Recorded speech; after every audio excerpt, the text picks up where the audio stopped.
Welcome to the Redefine Podcast. All right, happy Thursday and happy podcast day to you. Welcome to the show if you are brand new. And of course, if you are an existing listener and or viewer, welcome back. Thanks for tuning in. Today, I want to piggyback. Well, I want to continue our conversation from Tuesday where we're talking about Kevin Hart and his work ethic and, how he's been able to just continue building on his momentum. And now he's just massively successful.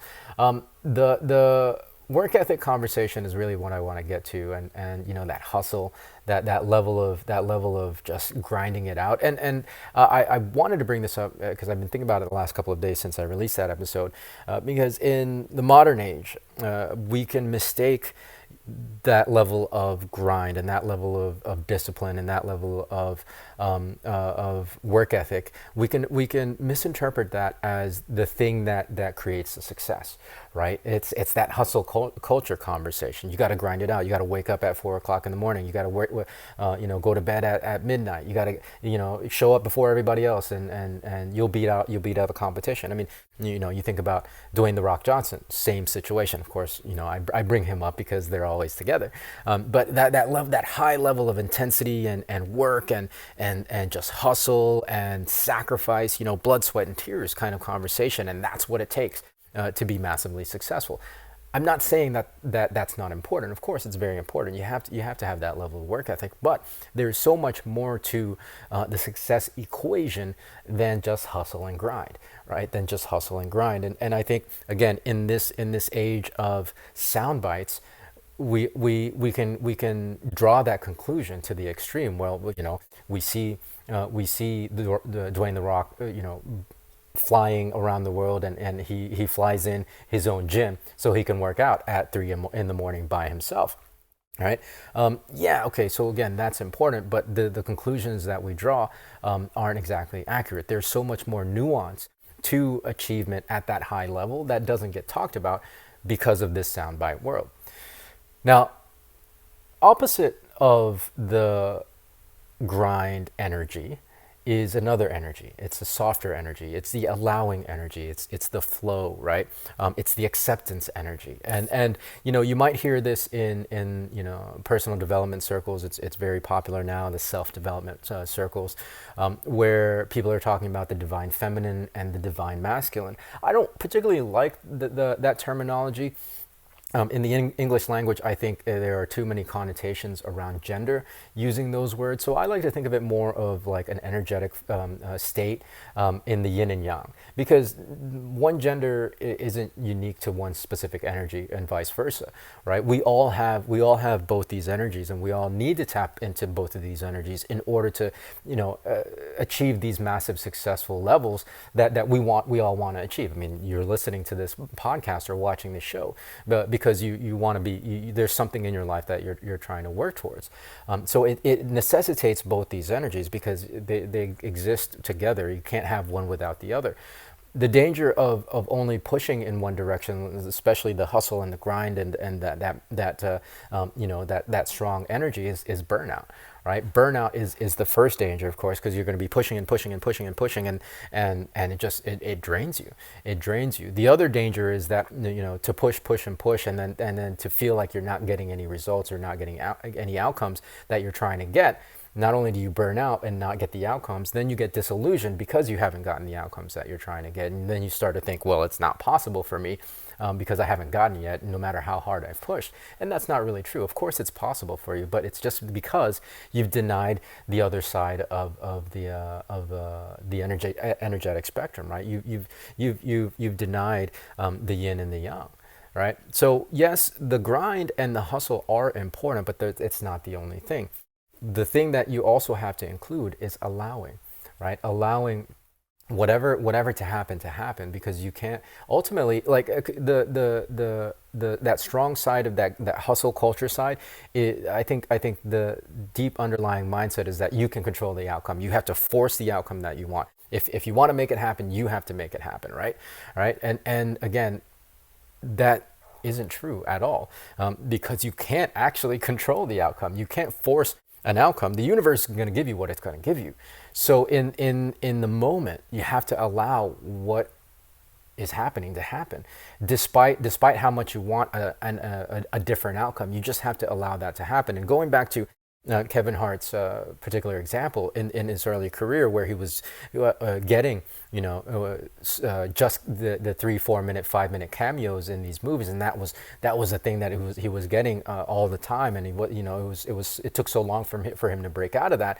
Well, he just allowed that to happen, right? As opposed to trying to force an outcome, like showing up to one cameo role and then thinking that that's going to be that's what's going to make or break his career would have been absolutely foolish. And it's the same thing for any of us, right? Showing up and trying to force this outcome and try to make it as quickly as make it happen as quickly as possible, but and then it doesn't happen. It just doesn't work that way. It doesn't work that way. The only thing you can do is you can influence the outcome in the long term, and you do that by doing exactly what Kevin Hart did, as we talked about in the last episode. Show up consistently, right?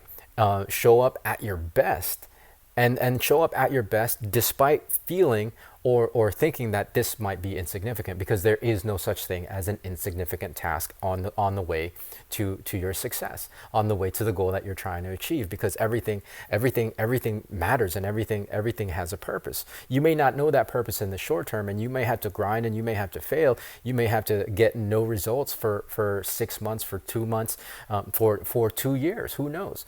But as long as you keep consistently showing up, the long term, that's how you influence the outcome in the long term. That's how you tell the universe of what you want, that you're willing to show up every day, despite your lack of results and lack of ability to affect results in the short term.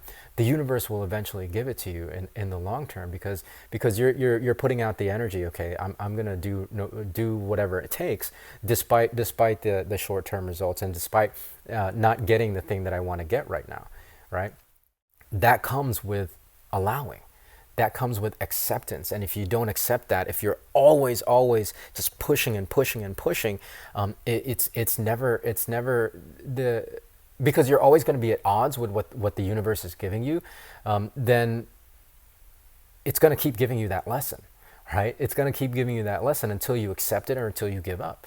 Right, and that's why that other side, and well, that's why both of these are very, very important. Like the yin and the yang in this energy is very, very important. Yes, you got to put in the work. You got to grind it out, and you got to exert force, but you also have to allow, right? Because if you don't allow, then you're not going to know what to do next, right? It's not going to be informed. You're always going to just keep trying to push and force the issue. When you allow, you have clearer vision, and you see, you have a much more clearer vision to see what paths are actually in front of you, right? And where things will lead, as opposed to trying to force one particular path, right?